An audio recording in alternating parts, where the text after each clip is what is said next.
got done recording a whole video. Guess what? Didn't record, so we're gonna do it this way, boys. Alright, so we're gonna do the UFC 174 Fight Night review. Alright, you got Whittaker versus Till, my favorite. I'm actually really shocked they took that fight each because, wow, they are hell of competitors. They are up from their classes. I think they could have avoided each other and got easier fights, but I respect the hell out of these two men for taking that fight. You got Gustafsson versus Weidman. It's a good fight. Gustafsson coming back to be heavyweight. That's a little weird, but you know what? I'm really excited for it. So we're going to start off with Shogun versus Little Nug. In my opinion, it's actually less of the exciting of the main three fights. However, I do think it's going to be a great fight. My breakdown of Shogun would be that Shogun is a lot more power behind his punches. He has a very good ground game being on his back. He is a black belt jiu-jitsu. It would be a perfect send-off, even though it's not announced that this would be the last match, but this would be a perfect send-off. 2-0 against him already, cap it off. 3-0, complete dominations. Why not? I think I would take Shogun winning this fight just because of the fact that he's already won the previous two, and I think he is just the overall better fighter.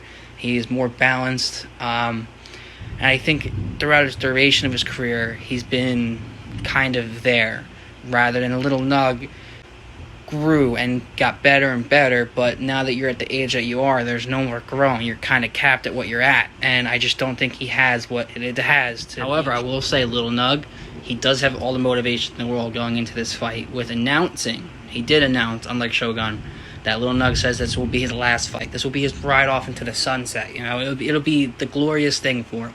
So, losing the first two fights to this guy, at least getting one before you leave will prove that you were good enough to beat him at least once in your lifetime. So that would be ultimate chip on the shoulder, motivation, going out there, I'm going to go and do what I got to do. That's it. I think he has the talent in regards to, he is a black belt in jiu-jitsu. He is very sharp in standing, like he has a sharp boxing game. But however, I just don't see him being good enough, considering he wasn't good enough in his prime to beat Shogun at the end of his career to beat him. I just don't see it. Weidman versus Gustafsson is one of the fights I was actually really excited for. However, when I saw that it was at heavyweight, don't get me wrong, Weidman makes sense being at heavyweight, but seeing Gustafsson go there, it's kind of weird feeling. Like, I just don't feel like he has that body build for it.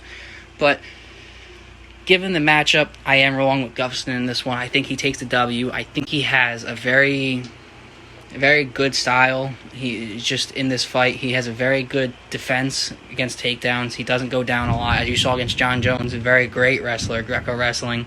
He stuffed all those takedowns. It was 1-1 at the end of the fight in takedowns. Not many people go takedown for takedown with John Jones. Not saying this guy's collegiate wrestler, but he has a good wrestling game. I think he has a very good length with his kicks. I think he keeps good distance with his kicks. I think he does cover ground with his combos. He throws very good combos. He's very sharp boxing. I think if he could focus on maybe throwing a little more pop on the kicks, keep moving, he's got to keep circling. And there's lightning in the background, filming for you guys still though. I already got soaked filming. If he can keep the distance, keep moving, doesn't let Weidman get any clean shots, any clean single legs, anything like that. You can't even let him get a clean shot at your legs. You gotta keep moving, keep the distance, keep the fight going. I think Gustafsson takes this one. I think Gustafsson's gonna take it through the decision. I don't think he's gonna finish him. If he does finish him, I would say it's definitely not gonna be a first round finish. They're gonna feel each other out. I would say mid-second round, late second round if it's going to be a finish, but I have it going to decision with Gustafsson winning.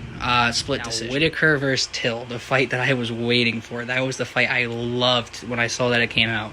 My thing is, it was a very weird fight to make because usually you don't take top guys from the weight classes and just go head-to-head when they're that young and upcoming and promising. Not as much Whittaker, because Whittaker did lose the title, but someone like Till putting with Whittaker is almost kind of like a weird mesh, but it makes sense. It's that launch to stardom. If he goes out there, he already won his first fight there in the new weight class. If he goes out there and takes Whittaker too, and not only does he take him, he takes him in a fashion of TKO, KO, not decision. How much stardom that's going to jump him up? Maybe not super stardom, but he's going to be a star. He already is. He's going to be a bigger star. He took out the Reaper. So I think it's a great fight. I do have Till taking that fight. I have Till taking it, I think, third round KO.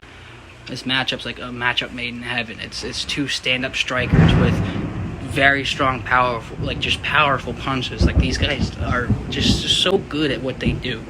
And I think the breakdown of this would be that I think Till has the advantage of he has very good rangy leg kicks. Like he does keep separation with them. I think he lacks an array of combinations. I don't think he's lacking the arsenal. I just don't think he throws them enough. I don't think he throws enough combos out there as Whittaker does. I think Whittaker has that advantage. In terms of the ground game, it's very hard to take down Darren Till, let's be honest. Darren Till doesn't go to the ground. If he goes to the ground, he gets up. But if it does go to the ground, I give the advantage to Whittaker. I think Whittaker just has a solid, more ground game. I think that Till has the advantage when it comes to Whittaker likes to lull you to sleep almost. He likes to lull you to sleep and explode. He likes to explode, go. It's that little just bounce, bounce, bounce, go. Bounce, bounce, go. Right? He likes that lull to sleep, explosion, powerful, punch, whatever. It's his style. It's fun to watch. It catches people. It's very hard to stop another grown man coming at you full speed with all that power. But Till actually is the perfect matchup for it, and that's the catch. Because Till has such a powerful and good snap on his jab that when you come in, you might catch Till. But he's going to catch you with the jab back. And the trick to Whittaker even having a shot at winning this, in my opinion, he can't eat too many of those jabs on the way in. Because those jabs, they hurt. They hurt and they'll catch you. He dropped Masvidal with it, the first round? Masvidal don't go down too easy, so... Dude, Till's got a strong hit. He really does. New weight class, so Till is getting comfortable with it. That is another thing that you have to look into. He's got to get more comfortable. I mean, he's a 1-0 in it. He's 1-0. He's undefeated in that weight class, but it was one fight. So he's got to adjust to the weight. I think, honestly, it's actually a better weight for him. He might even be more dangerous with this. We'll see. He kind of let us down a little bit in welterweight. I think he should have, took over that weight class, but he didn't. So I think this weight class is the good restart for him. Good, don't cut the weight. You're a big boy. Put the weight on. Put the power in. He really does. I feel like Till has all the advantage in the world in this fight, especially considering his overhand. His overhand's so deadly. It's so accurate. He doesn't miss with it seems like. Even when they got the cover up, he still gets that overhand and he touches you. He at least gets some type of connection with it. And it's insane to see how deadly accurate he is with his overhand. Now, Whittaker, he's a tricky subject because in this fight, I think his style is going to be on the losing end just because of the fact that Till does have such a straightforward jab, but that lull you to sleep explosion, if he catches you with it, you're going to sleep. They both had the power to put you out. There's not one that's, hitting you any hard. They're both going to put you out if they catch you with it clean. But I just think that his style doesn't work as well, although I think he has the advantage of being rested. I think he's a little bit more rested. He's not coming off any, fights recently. His body's rested. He's been training. He's been conditioning his cardio, getting better. So I think he has that advantage. I also think he has a chip on his shoulder, of almost like not getting the praise that he thinks he deserves, almost like Till is. I feel as if Till gets a little bit more praise than someone like Robert Whittaker were. So I feel like that's a nice chip on his shoulder and edge to come out and just prove something. So overall, I would have to say that Whittaker, to win the fight, he'd have to get inside and not let Till control the fight from the outside. Till does have the reach advantage, but Whittaker does have that explosion to get him on the inside. So overall, I think Till does stop him in the third round. I think this is going to be a great fight. I think there's not enough hype around it right now, but I'm telling you, this is going to be a great fight and it's worth watching. So make sure you tune in. And before I cut this video, I would like to just take a second to address anybody that's watching, has watched, or will watch. Thank you. Honestly, thank you. This channel, it's sports. It's all it is. We love talking about sports. It happens every day. Something new happens. We love talking about it. Give us a chance to continue talking about it. We love it. Like, subscribe, share. Keep viewing. Get more people. Let's grow. That's lightning that I'm out here recording for you guys. Let's keep growing this channel. Come on. I love it.